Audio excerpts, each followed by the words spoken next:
Assalamualaikum warahmatullahi wabarakatuh.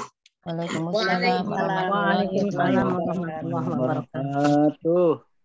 Bapak Ibu sekalian, rekan-rekan semua, pada siang ini kita akan melanjutkan pembahasan tentang tafsir ringkas ayat-ayat yang tertera dalam surah Al-An'am 160 sampai 95. Sekarang ayat ke 164-nya. Kita mulai. Bismillahirrahmanirrahim. Qul aghairallahi abghi rabban wa huwa rabbu kulli syai' wa la taksibu kullu nafsin illa 'alayha wa la taziru waziratu wizra ukhra thumma ila rabbikum marji'ukum fayunabbi'ukum bima kuntum fihi takhtalifun. Qul, katakanlah ya Muhammad. Khitab atau firman ini diarahkan Allah kepada Rasulnya Muhammad sallallahu alaihi wasallam. Katakanlah wahai Muhammad, aghairallahi abghi rabba.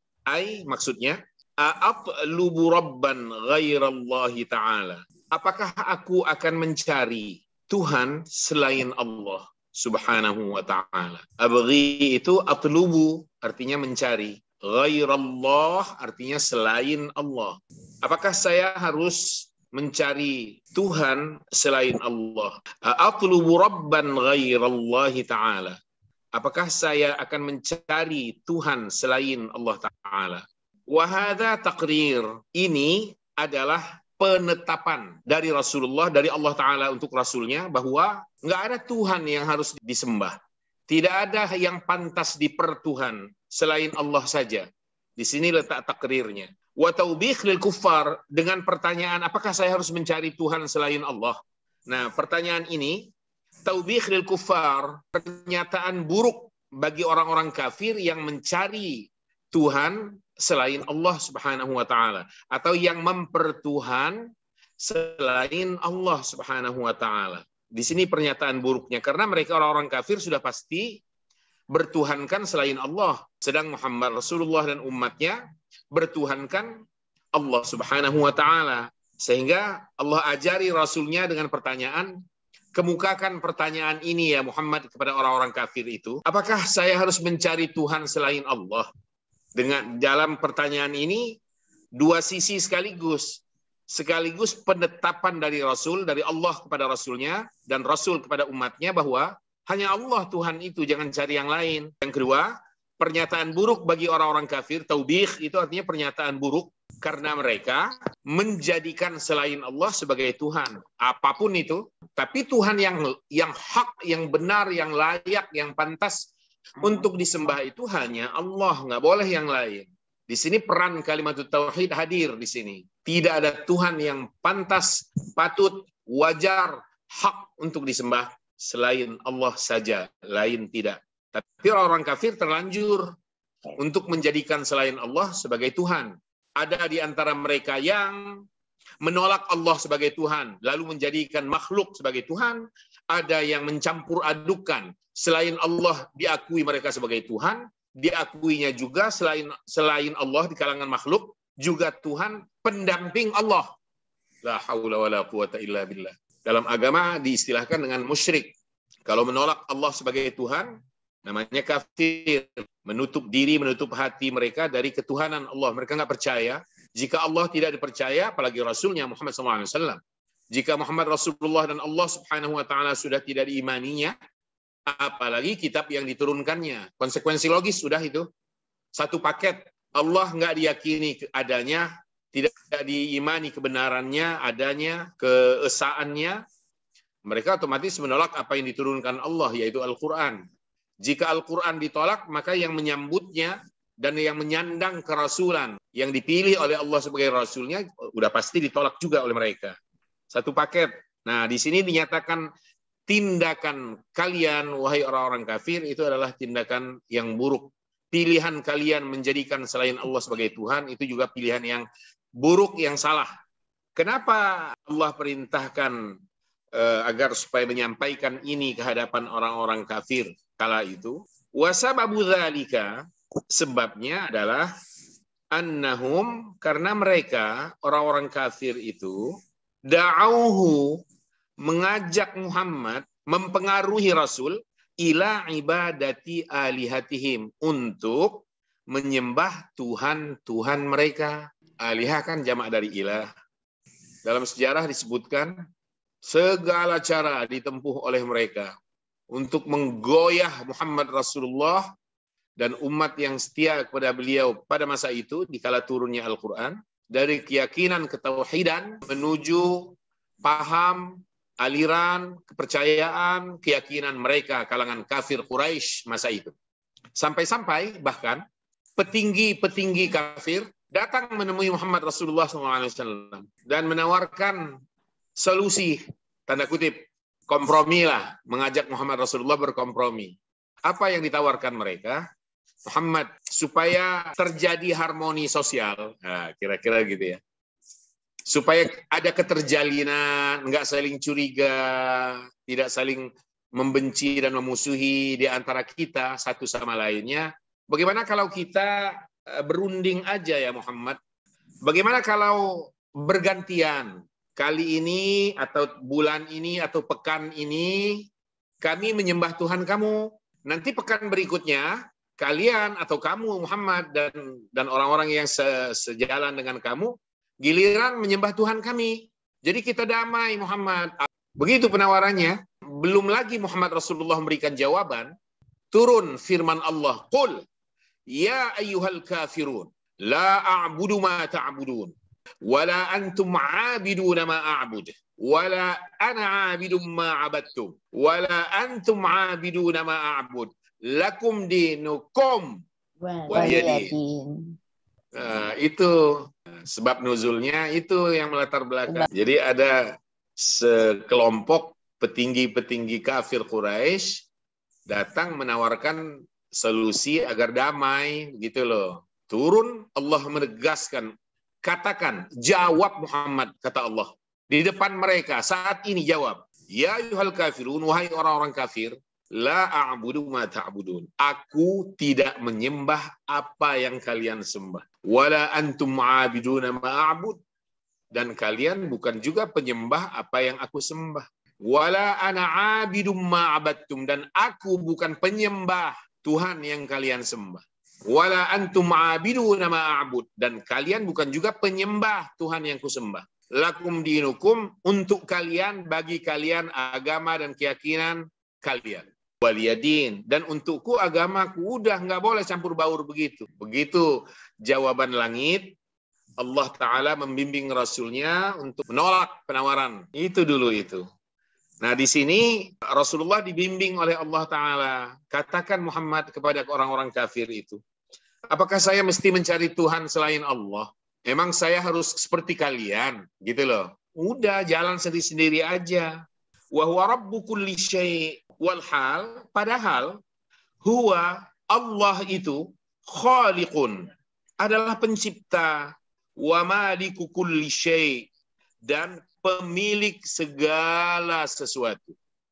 Apapun miliknya. Kita tidak memiliki apa-apa. Kita tidak memiliki nyawa kita. Kita tidak memiliki jasad kita. Jadilah kita. Adakah kepemilikan kita mutlak atas diri kita? Enggak. Kita itu milik Allah. Seperti yang kemarin kita sampaikan, inna lillahi wa inna ilaihi rajiun. Sesungguhnya kami ini milik Allah. Harta benda kita milik Allah mutlak. Langit dan bumi miliknya. Semua yang ada dalam perut bumi miliknya. Enggak ada kepemilikan kita mutlak. Kita hanya punya hak guna pakai. Itu saja yang kita miliki itu. Setelah itu ditarik oleh Allah Ta'ala. Karena dia yang memilikinya secara mutlak.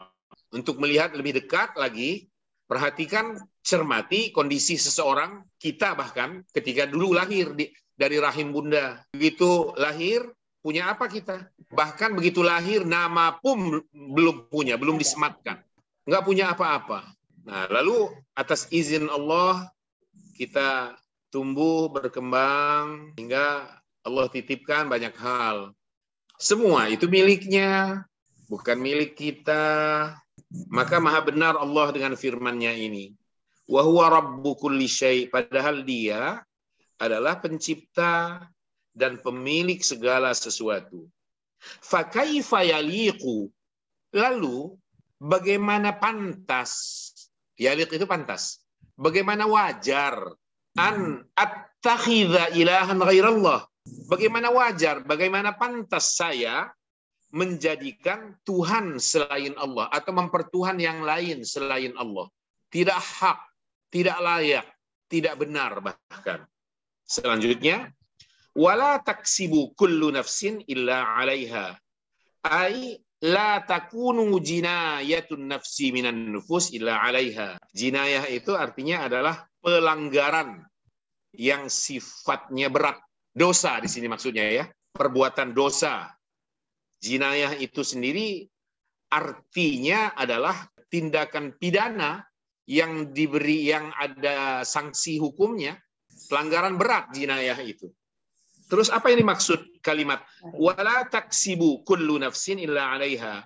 Setiap jiwa tidak melakukan pelanggaran atau dosa melainkan menjadi tanggungan dirinya sendiri. Akibat dari dosa itu akan ditanggung oleh dirinya dan akan menjadi tanggungnya. Illa 'alaiha itu artinya menjadi tanggung jawabnya, menjadi tanggungan dirinya.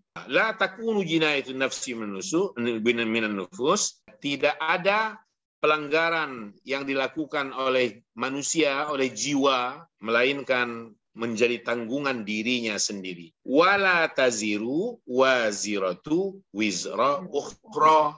Ai la yahmilu ahadun dzanba ahad. Dan tidak seorang pun yang menanggung beban dosa orang lainnya. Dia hanya menanggung akibat dari apa yang diperbuatnya. Dia tidak menanggung beban dosa orang lain. Di dunia ini nggak begitu. Kalau di akhirat nanti persoalan yang berbeda. Itu maksud dari kalimat wala taziru waziratu wizra ukhra. Seorang suami, ketika istrinya tidak mau beribadah, itu tanggungan bersama. Tanggungan bersamanya begini. Si suami menanggung dosa karena dia tidak mengajari istrinya dan tidak mengingatkannya. Dari sudut itu dia salah dan berdosa. Tapi si istri juga menanggung dosa karena kelalaiannya. Kenapa tidak belajar? Dan kenapa tidak menggugah dirinya untuk beribadah kepada Allah Subhanahu wa Ta'ala? Sekarang anak dan orang tua. Seorang anak akhirnya tidak mengenal Allah, tidak beribadah kepadanya. Tanggung jawab siapa? Orang tuanya. Tapi dari sisi dosa, kelalaian orang tuanya, kenapa tidak mengajari dan mendidik putra-putrinya untuk mengenal Allah dan Rasulnya dan mendidiknya untuk memahami ajaran dan mengamalkannya. Nah, anak itu sendiri ketika masih di bawah umur, tidak punya tanggungan apa-apa. Setelah dia balik, anak itu menanggung dosa dirinya sendiri. Sedang orang tua menanggung dosa kelalaiannya, menelantarkan pendidikan putra-putrinya. Nah, jadi tidak bisa kita mengatakan anak yang sudah umur 20, sudah balik dia, nggak sholat. Gara-gara anak itu nggak sholat, ayah bundanya berdosa. Gitu. Nggak begitu. Dosa meninggalkan sholat ditanggung oleh si anak. Gitu. Tapi kan orang tuanya nggak mengajar. Nah, dari sudut itu, nggak ngajari itu dia berdosa. Nggak mendidiknya dia berdosa. Melalaikan perkembangannya dia berdosa. Tidak perhatian dari sudut itu dia berdosa. Bukan karena anak itu melalaikan sholatnya. Jadi nggak ada menumpangkan dosa atas orang lain di dunia ini. Kalau di akhirat terjadi sebaliknya. Di akhirat nanti sangat mungkin terjadi, na'udzubillah, dosa orang lain pindah ke kita. Pahala kita diambil atau pahala kita hangus. Telah tidak ada lagi alat untuk bertanggung jawab di hadapan Allah dengan mengandalkan pahala sendiri karena habis, akhirnya dosa orang lain kita ambil, dipindahkan menuju kita, sehingga menjadi beban berat yang kita pikul dalam kehidupan di akhirat nanti. Na'udzubillah. Dan ini terjadi umumnya pada orang-orang yang muflis. Tahu muflis? Muflis itu orang yang bangkrut, sehingga tidak ada lagi yang bisa diandalkannya. Pada saat itu, dosa orang lain yang menjadi objek permusuhannya dipindahkan kepada dirinya. Tadinya harus senang karena punya kebaikan, kebaikannya diambil. Na'udzubillah. Ini terjadi di antara lain karena riba, memperdaya orang lain, menipu orang lain. Anggapannya dia untung di dunia, nggak sadar. Di akhirat nanti dia menjadi bangkrut. Contoh saja, di dunia ini, umpamanya, ada orang yang mencuri motor, dan tidak tertangkap dia, si pencuri ini, dianggapnya aman-aman baik. Dan bukan cuma satu yang menjadi korban, sekian banyak. Pada waktunya, tidak bertaubat dia, dan tidak juga menyelesaikan kezaliman ini di dunia kepada orang yang menjadi objek kejahatannya, dia mati. Di akhirat nanti, na'udzubillah, manusia seperti ini harus mempertanggungjawabkan kezaliman dalam bentuk pencurian atau merugikan hak orang lain yang telah diperbuatnya selama hidupnya di dunia. Akhirat nanti, 10 motor itu harus dikembalikan oleh yang bersangkutan kepada pihak-pihak korbannya. Transaksinya hanya dalam bentuk pahala dan dosa. Oleh karena tidak mungkin menebus kesalahan ini dengan mengembalikan motor, jalan satu-satunya adalah dengan mengorbankan kebaikan yang ada pada diri si pencuri itu kalau ada. Jika tidak ada, maka dosa orang lain, terutama yang menjadi objeknya itu, objek kejahatannya, itu ditarik, dipindahkan kepada dirinya untuk menyelesaikan kezalimannya. Ini yang disebut dengan bangkrut itu. Amin. Berat Bapak Ibu, berat sekali kalau itu terjadi. Jadi makna dari wala taziru waziratu wizra ukhra, orang yang berdosa yang menanggung beban itu tidak bisa menanggung beban orang lainnya.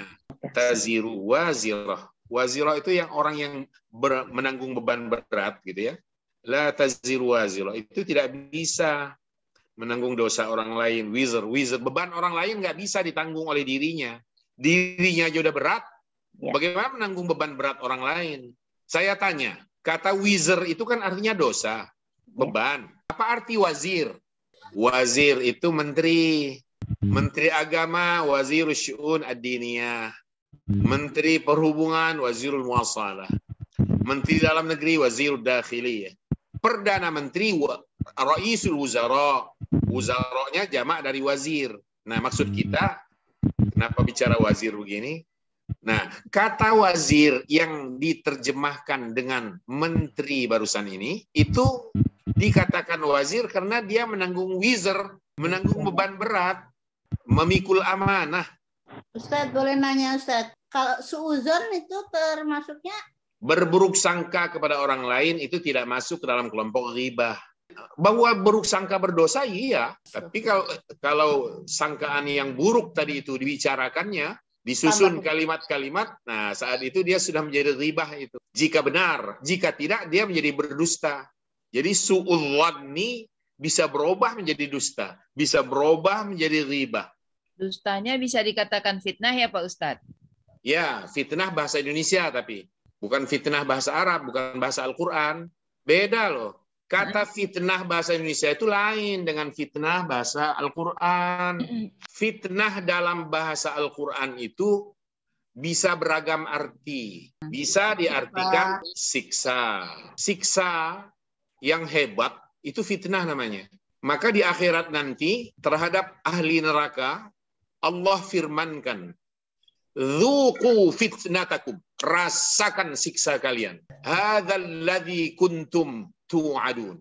Inilah yang dulu kalian diancamkan, sekarang menjadi nyata. Islauha, masuki, nyalakan apinya. Fasbiru aw la tasbiru sawa'un 'alaikum.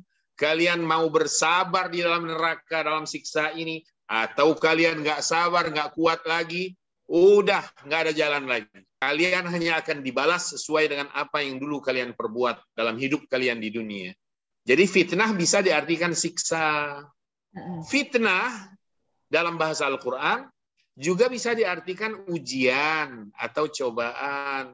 Wattaqu fitnatan la tusibanna alladzina zalamu minkum khassah. Takutlah kalian kepada musibah yang bukan saja terjadi menimpa orang-orang yang berlaku dosa dan zalim di antara kalian, tapi kalian yang rajin ibadah, rajin berbuat baik juga terdampak. Takutlah kalian kepada musibah itu. Wattaqu fitnatan. Fitnah loh bahasanya. Sehingga merata. Bisa. Di sini perlunya amar ma'ruf nahi mungkar. Khawatir terjadinya fitnah itu tadi. Fitnah dalam pengertian musibah. Cuma hasilnya aja yang beda. Hasil apa? Hasil dari musibah jika itu merata menimpa.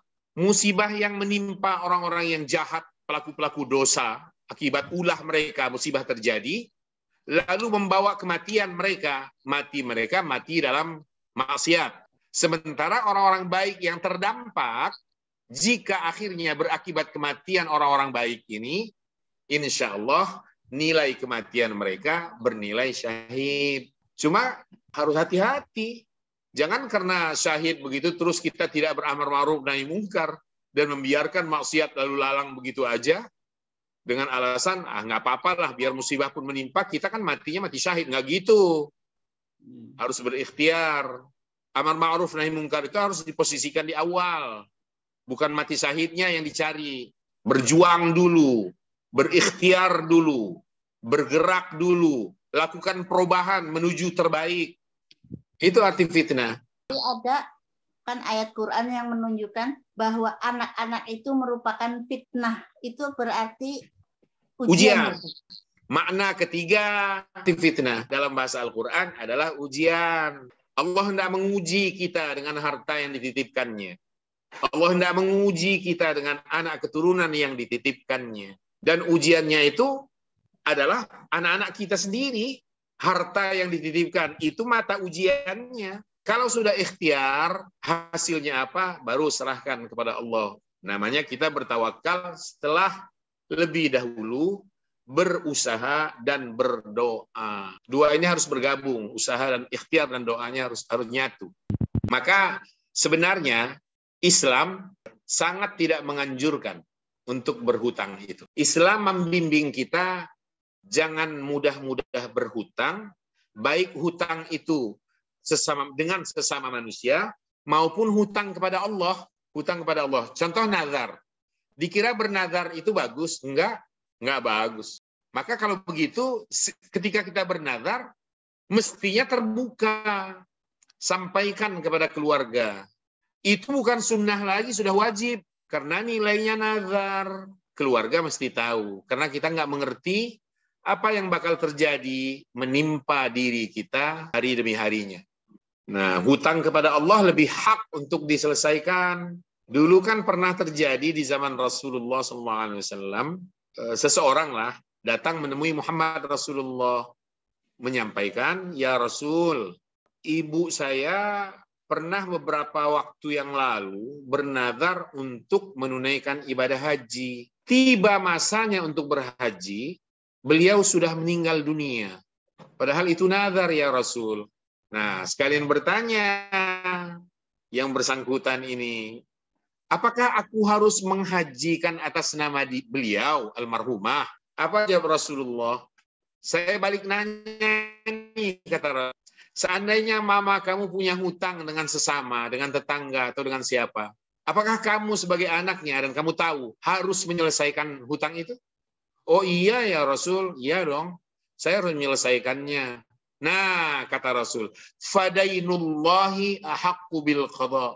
Hutang kepada Allah dalam bentuk nazar tadi lebih hak, lebih pantas, lebih harus untuk ditunaikan, diselesaikan. Sehingga akhirnya yang bersangkutan berhaji, menunaikan ibadah haji atas nama ibunya almarhumah yang telah bernazar haji. Itu.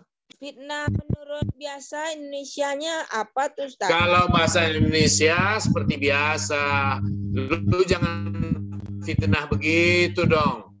Orang kan belum tentu dia melakukan itu. Nah itu fitnah dalam bahasa kita Indonesia.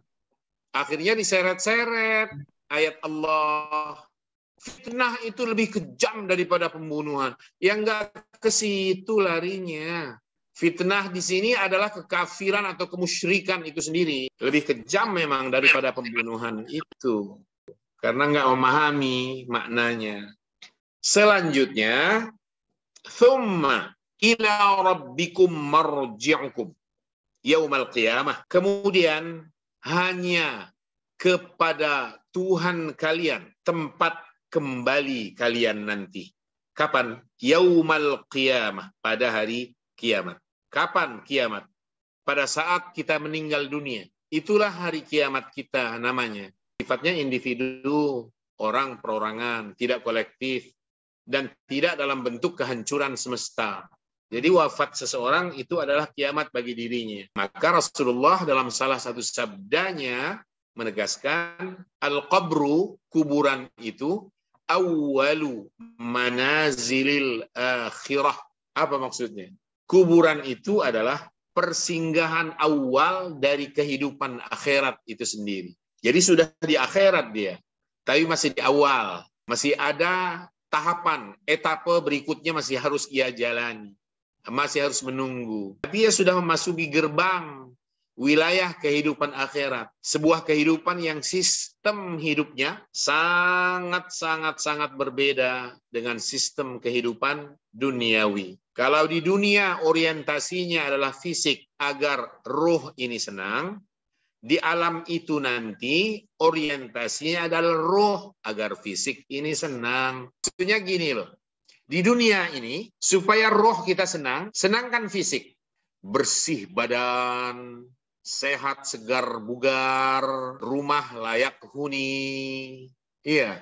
Jadi fisik kita dibuat senang, bahagia, maka roh ikut bahagia. Itu di dunia. Kalau di alam kubur, orientasinya adalah roh.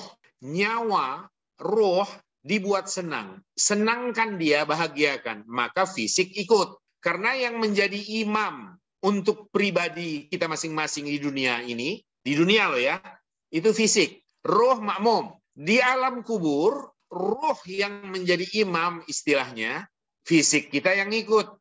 Jika imamnya, rohnya bahagia, senang, fisiknya ikut senang. Di akhirat, di alam kebangkitan nanti, dua-duanya sama. Sejajar, sama-sama menjadi imam. Jika makmum istilahnya sama-sama jadi makmum. Di akhirat nanti itu dua-duanya dibuat senang. Fisik, badan kita ini ikut senang. Karena roh senang. Nggak bisa. Maka terhadap hal semacam begini, pertentangan begini, Allah di akhirat nanti, Allah memberikan jawaban begini. Andai ada dua manusia. Jadi Al-Kisah menyebutkan roh atau nyawa, roh dengan fisik gontok-gontokan di hadapan pengadilan Allah. Penyelesaian masalah. Apa kata Allah kepada roh dan fisik manusia ketika itu? Seandainya, kata Allah, ada dua manusia, ada dua orang. Yang satu lumpuh, nggak bisa berjalan. Yang satu lagi buta, tidak bisa melihat. Dua orang ini kerjasama. Kata si lumpuh, wahai si buta, di situ saya melihat ada buah-buahan yang ranum sekali di kebun itu. Saya nggak bisa lihat, kata si buta. Cuma saya bingung, kata si lumpuh ini. Bagaimana cara kita berjalan ke sana? Kaki saya lumpuh. Sementara saya lihat kaki ente, wahai si buta, kuat, kokoh. Bagaimana kalau ente menggendong saya, kita bergerak berjalan menuju kebun itu dengan menggunakan dua kaki Anda, sedangkan arah jalan, mata saya yang menunjukinya, karena saya yang lihat, kata si lumpuh. Wah, setuju. Dua-duanya kerjasama. Si buta bermodalkan kakinya yang kokoh, si lumpuh bermodalkan matanya yang terang. Berangkat berjalan bersama menuju kebun, berhasil dipetik, dicuri. Dua-duanya makan. Allah tanya, wahai roh, wahai fisik, wahai badan, kira-kira dua manusia yang bekerja sama dalam mencuri ini, yang salah, yang perlu kita hukum, si buta saja atau si lumpuh saja, atau dua-duanya? Jawab roh dan fisik manusia ketika itu, dua-duanya ya Allah. Sama kalau begitu. Kamu wahai roh harus mendapat hukuman. Kamu wahai fisik harus ikut merasakan hukuman. Jadi nggak ada itu hanya dibangkitkan nyawa atau roh saja. Lalu yang merasa senang cuma nyawa, fisik enggak. Maka kalau ada pertanyaan, apakah kesenangan atau kebahagiaan atau bahkan siksa dan penderitaan itu hanya dialami oleh roh saja, roh dan fisik? Jawabannya adalah dua-duanya. Siksa dirasakan oleh dua-duanya. Naudzubillah. Kesenangan dan kebahagiaan dirasakan juga oleh dua-duanya. Coba, cara berpikirnya begini loh. Ketika seseorang dalam tidurnya, tidur itu kan saudara kematian ya, akhul maut loh. Seseorang dalam tidur nyenyak lelap. Tiba-tiba orang ini bersimbah peluh keringetan, padahal AC loh. Nafasnya, dengus nafasnya itu naik turun, hebat luar biasa. Berdegup jantung dia. Lalu dia bangun, ngos-ngosan terduduk dia. Mengelus dadanya. Kita tanya, kenapa? Kok sepertinya luar biasa? Sedang ada apa? Saya mimpi diinjek gajah. Aduh, luar biasa, nggak bisa bergerak sama sekali. Tiba-tiba saya bangun. Pertanyaannya, orang begitu merasakan tersiksa nggak dalam tidurnya? Tersiksa. Itu roh. Fisiknya merasa tersiksa dalam tidur itu? Iya. Iya. Ikut apa yang dirasakan oleh nyawanya, dirasakan juga oleh fisik dalam tidurnya. Paham ya? Tapi ketika dia terjaga, bangun, duduk sambil ngelus dada begini, kalimatnya setelah itu berubah. Alhamdulillah, cuma mimpi. Saya pikir saya udah gepeng. Nah, maka Bapak Ibu kita semua jangan membanding-bandingkan antara kehidupan duniawi ini dengan kehidupan setelah dunia. Beda. Sangat beda. Sistem yang juga berbeda. Selanjutnya, "Tsumma ila rabbikum marji'ukum yaumal qiyamah fayunabbi'ukum bima kuntum fihi takhtalifun." Lalu dia Allah akan memberitahukan, mengabarkan kepada kalian segala hal yang kalian perselisihkan dalam kehidupan di dunia ini. Lalu akan memberikan balasan sesuai dengan apa yang kalian perbuat itu. Yunabbi'u artinya yukhbiru. Tapi berita yang disampaikan, kabar yang dibuka oleh Allah untuk mereka, nggak ada dusta. Maka digunakan kalimat yunabbi'u, bukan yukhbiru. Fayujazikum ala a'malikum. Lalu dia Allah akan membalas kalian sesuai dengan perbuatan-perbuatan kalian, amal-amal kalian di dunia. Jika baik, berbalas kebaikan berlipat ganda. Bahkan jika buruk, akan berbalas sesuai dengan keburukan yang dilakukannya. Wa yumayyizu, dan Allah juga akan memisahkan bainal muhsini wal musi, antara orang yang baik, orang yang telah berbuat baik, wal musi, dan orang yang telah berbuat jahat, buruk, atau dosa. Wa hadza wa'dun wa tahdid. Dan ini adalah janji untuk yang baik, sekaligus ancaman untuk yang tidak baik. Wa'dun itu janji, tahdid itu ancaman. Kalau begitu, antara orang yang telah berbuat baik dengan orang yang telah berbuat dosa, lalu menghadap Allah, berbeda. Iya berbeda. Akan terpisah. Iya dipisah. Nggak menyatu. Maka jangan ada anggapan salah, mispersepsi, lalu menduga bahwa orang baik di dunia ini sama aja nanti hasilnya dengan orang yang nggak berbuat baik. Di dunia yang mungkin nggak dipisah. Menyatu.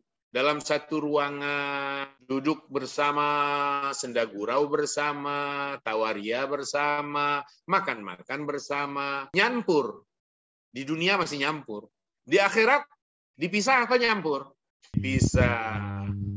Maka ada ayat di dalam surah Yasin, "Wamtazul yauma ayyuhal mujrimun."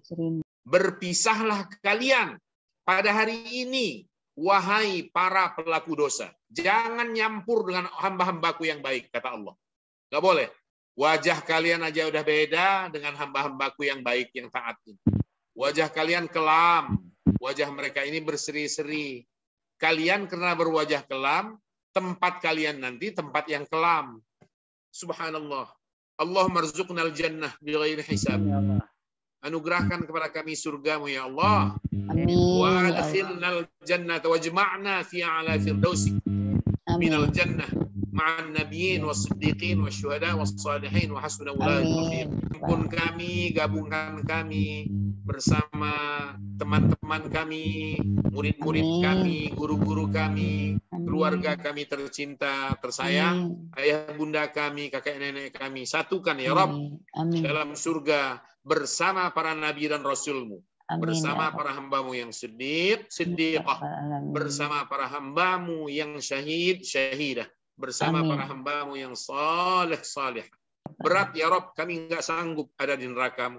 Lindungi kami dari neraka dan dari calon-calon penghuni neraka. Na'udzubika minan nar wa min ahlin nar. Kami tidak kuat, tidak sanggup ya Allah untuk memikul beban berat dalam kehidupan di akhirat, kehidupan hakiki yang sebenar-benarnya, yang tidak ada lagi kematian, kekal selamanya. Jika siksa, maka siksa selamanya. Jika kebahagiaan dan senang dan kebahagiaan untuk selamanya. Bahagiakan kami semua ya Rabb, ya Rabb, ya Rabb, ya Rabb, ya Allah. Ya. Saya mau nanya Ustaz, berbuat baik itu, nah dalam Islam itu bagaimana ya kita melihat sesuatu berbuat baik itu? Kebaikan dalam Islam parameternya adalah agama, Al-Quran dan Sunnah Rasulullah SAW. Kebaikan, kebenaran, parameternya adalah agama, bukan standar berpikir manusia. Jika Allah mengatakan bahwa bangun subuh itu baik dan itu kebenaran, bangunlah. Mungkin menurut orang lain ketika kita bangun subuh itu nggak baik karena kamu tidurnya pukul 1 malam. Menurut orang lain itu tidak baik, tapi dari sudut pandang agama justru itu baik. Yang tidak baik kenapa kita begadang sampai pukul 1? Itu ya. Maka nggak ada relativitas kebenaran dan kebaikan dalam jika parameternya atau sudut pandangnya agama. Jika agama mengatakan itu baik, lakukan. Jika agama mengatakan itu benar, dan itu kebenaran. Tekuni, layani, dan lakoni. Jalankan. Walaupun berdampak, namanya kebenaran ya, pasti akan berhadapan seiring waktu dan selamanya dengan kebatilan. Pasti nggak bisa tidak itu. Banyak orang yang sinis, melontar sinisme kepada kebenaran. Jika parameternya agama. Afwan Pak Ustadz, nanti kan kalau kita masuk surga, saya ini laki-laki. Kan bidadari banyak, puasa bidadarinya tuh. Tuh istri gimana tuh? Cemburu nggak? Kan saya kumpul bidadari. Penyakit hati, apapun wujudnya, mau cemburu, mau iri, mau sombong, mau benci, semua hilang. Wa naza'na ma fi sudurihim min ghillin. Kami cabut, kata Allah, semua belenggu hati mereka, penghuni surga itu. Semua penyakit batin. Dan Allah angkat, hilangkan, lenyapkan penyakit batin, juga penyakit fisik dari semua hambanya penghuni surga. Nggak ada lagi. Maka nggak bisa dibandingkan nikmat surgawi itu dengan dunia. Nggak bisa dibandingkan. Sama sekali. Gimana membandingkan kehidupan yang hakiki dengan kehidupan sementara? Tapi itu dalam kuasa ilahi. Karena dia pemilik segala-galanya. Di kalangan ulama Ahlus Sunnah wal Jamaah, sedunia sampai sekarang, dan seterusnya, penghuni surga, hamba-hamba Allah yang bertakwa, akan melihat Allah Subhanahu wa Ta'ala. Dalam Al-Quran, Surah Al-Qiyamah ayat 23-24, wujuhu yawma idzin nadhirah ila rabbiha nadhirah. Wajah mereka ketika itu nanti berseri-seri. Mereka melihat zat Tuhan mereka, yaitu Allah Subhanahu wa Ta'ala. Dunia ini indah, melihat panorama alam kita merasakan indah, terkagum, berdecak. Luar biasa kita bilang subhanallah. Jika yang penciptaannya ini indah, bagaimana zat yang menciptakan keindahan itu? Maha indah. Manusia ini sempurna. Jika manusia sempurna, betapa maha sempurnanya zat yang menciptakan kesempurnaan itu. Dan di antara doa yang baik untuk dipanjatkan kepada Allah yaitu tadi, Allahumma rzuqna ladzatan nazar ila wajhikal karim. Ya Allah, anugerahkan kepada kami lezatnya, nikmatnya menatap zat-Mu yang maha mulia. Subhanallah. Itu doa yang pernah dipanjatkan antara lain ya, yang saya tahu oleh Nabi Musa alaihi salatu wassalam. Makhluk ada kekal. Surga aja kekal, katanya khalidina fiha abada. Neraka kekal. Allah juga kekal. Adakah sama antara kekekalan ilahi dengan kekekalan makhluknya? Jawabannya enggak. Kekekalan Allah itu huwal awwal wal akhir. Bisa juga dikatakan tidak berpermulaan dan tidak berakhir. Kalau makhluk andai dikatakan tidak ada ujungnya, tidak berakhir, tapi kan ada permulaan. Surga pernah tidak ada, neraka pernah tidak ada. Apakah surga dan neraka dicipta? Jawabannya dicipta. Kehidupan di dunia ini ciptaan apa bukan? Ciptaan. Pernah tidak ada. Semua di luar Allah pernah tidak ada. Dari situ aja sudah terlihat tidaklah sama antara kekekalan pada makhluk dengan kekekalan Sang Khaliq Allah Rabbul Izzah. Kalau kekekalan Allah, tidak ada yang menghendakinya selain Allah yang maha kekal.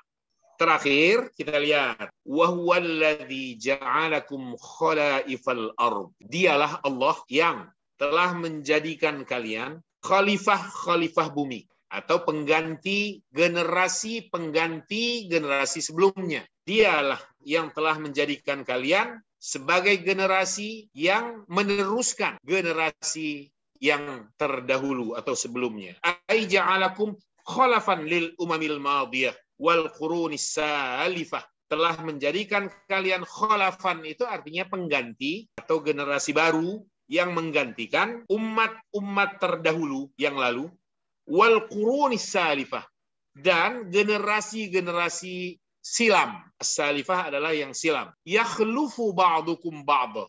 Sebahagian kalian menggantikan sebahagian yang lainnya. Yalah, kakek kita telah tiada, digantikan oleh orang tua kita, ayah kita, mungkin bunda kita. Lalu keduanya pun pada waktunya atas kehendak mutlak Allah Ta'ala dipanggil. Tampillah kita anak-anaknya yang menggantikan mereka menjadi orang tua untuk generasi kita selanjutnya. Terus silih berganti begitu, yang mengadakan, yang mewujudkan, yang menjadikan keadaan seperti ini adalah Allah Rabbul Izzah. Tidak punah. Sebahagian kalian menjadi pengganti bagi sebahagian yang lain. Qala At-Tabari, Al-Imam At-Tabari dalam tafsirnya mengatakan, maksud dari penggalan ayat ini, huwallazi istakhlafakum. Dialah Allah yang benar-benar telah menjadikan kalian sebagai khalifah, pengganti, pengelola, sekaligus menguasai atau penguasa. Ba'daan, setelah dia Allah ahlaka, membinasakan, melenyapkan man kana qablakum minal qurun wal umamil khaliyah. Orang-orang sebelum kalian dari kalangan generasi dan umat terdahulu, al-khaliyah. Faja'alakum khalaifa minhum, lalu dia jadikan kalian pengganti-pengganti minhum, dari mereka, fil ardi, di muka bumi ini. Takhlufunahum fiha, kalian menggantikan mereka di dalam kehidupan di bumi ini. Menggantikan apanya? Menggantikan peran mereka, meneruskan perjuangan mereka. Itu maksudnya. Takhlufunahu fiha. Kalian menggantikan mereka di dalam kehidupan di bumi. Wa rafa'a ba'dakum fawqa ba'din darajat. Dan dia meninggikan sebahagian kalian atas sebahagian lainnya berapa derajat. Ai khalafa baina ahwalikum fil ghina wal faqr. Khalafa di sini bukan menggantikan, bukan. Khalafa maksudnya adalah menjadikan berselisih, berjenjang, menjadikan berjenjang, membedakan boleh, dan dia membedakan di antara keadaan kalian tentang atau dalam hal kaya, kekayaan, wal faqr dan kefakiran. Wal ilmi wal jahl, juga dibedakan satu dari yang lainnya dalam hal ilmu dan ketidaktahuan atau kebodohan. Wal quwwati wad dha'fi, dan Allah bedakan juga sebahagian kalian atas sebahagian yang lainnya dalam hal kekuatan dan kelemahan. Wa ghairi dzalika, dan lain-lainnya, mimma waqa'a fihi tafsil bainal ibad, dalam segala rincian yang terjadi di antara para hamba. Maksudnya rincian yang lainnya bukan cuma masalah kekuatan dan kelemahan, bukan cuma masalah ilmu dan ketidaktahuan, bukan cuma masalah kekayaan dan kefakiran, tapi juga dalam jabatan, begitu juga dalam rumah tangga. Ada yang menjadi penanggung jawab penuh, itulah ayah. Ada yang menjadi pendamping, dan mengelola kehidupannya dalam rumah tangganya. Itulah bunda. Allah yang menjadikan penjenjangan semacam itu. Dalam hal kaya fakir, ada yang fakir, ada yang di bawah garis kefakiran, ada yang standar menengah saja, ada di atas segala-galanya adalah yang maha kaya. Untuk tujuan apa dibeda-bedakan begini oleh Allah? Tujuannya adalah untuk saling peduli, saling menolong, saling memberikan perhatian, membantu satu sama lainnya. Maka dibuat berjenjang dan saling butuh satu sama lainnya. Si A membutuhkan B, B juga perlu dari A, sisi yang lainnya. Coba bayangkan dalam pikiran, lalu jawab, seandainya semua manusia di muka bumi ini, semua orang loh ya, tanpa kecuali, dibuat rata dalam kekayaan oleh Allah, sama seperti kekayaan yang dimiliki oleh Hasan Bolkiah, Brunei Darussalam. Apa yang terjadi? Efeknya panjang loh, efeknya kalau semua seperti itu. Tidak akan ada mobil mewah, tidak akan ada rumah mewah, tidak akan ada pembantu, tidak akan ada kebutuhan-kebutuhan hidup nggak terpenuhi. Ya iyalah, siapa juga yang mau ngaduk semen? Semua bos. Jadi nggak ada lagi level pembantu yang membutuhkan pertolongan. Semua sama-sama bos. Jika itu yang terjadi, maka kehidupan ini akan kacau. Tidak ada lagi, rusak, punah, binasa. Maka Rasulullah Shallallahu Alaihi Wasallam dalam salah satu sabdanya memberikan ketegasan tentang ini yang artinya kalian, wahai manusia, hanyalah ditolong oleh orang-orang lemah di sekeliling kalian. Innama tunsaruna bidu'afaikum. Kalian itu ditolong oleh orang-orang lemah di sekeliling kalian, di antara kalian. Jadi sebenarnya nggak ada yang kaya sebenarnya, saling butuh kok. Yang disebut kaya hakiki sebenarnya itu adalah ketika tidak ada lagi kebutuhan. Allah Subhanahu wa taala butuh keluarga, butuh istri, butuh anak? Tidak. Allah membutuhkan amal kita? Tidak. Apakah Allah rugi kalau semua penghuni bumi ini maksiat? Tidak. Karena Allah tidak membutuhkan apa-apa lagi, maka dialah yang maha kaya. Nah, perbedaannya antara kaya yang kita sebut di dunia ini dengan orang yang fakir itu, yang fakir butuh tidak bisa menutupi kebutuhannya. Yang kita sebut kaya banyak kebutuhannya, sebanyak itu ia bisa memenuhinya. Tapi lain-lain sama aja. Dikira kalau kaya hebat luar biasa. Nah, itulah hikmah mengapa dibuat berjenjang kehidupan ini, dibedakan satu sama lain. Oke, kita kasih sampai di sini. Jazakumullahu khairan. Assalamualaikum warahmatullahi wabarakatuh. Waalaikumsalam warahmatullahi wabarakatuh.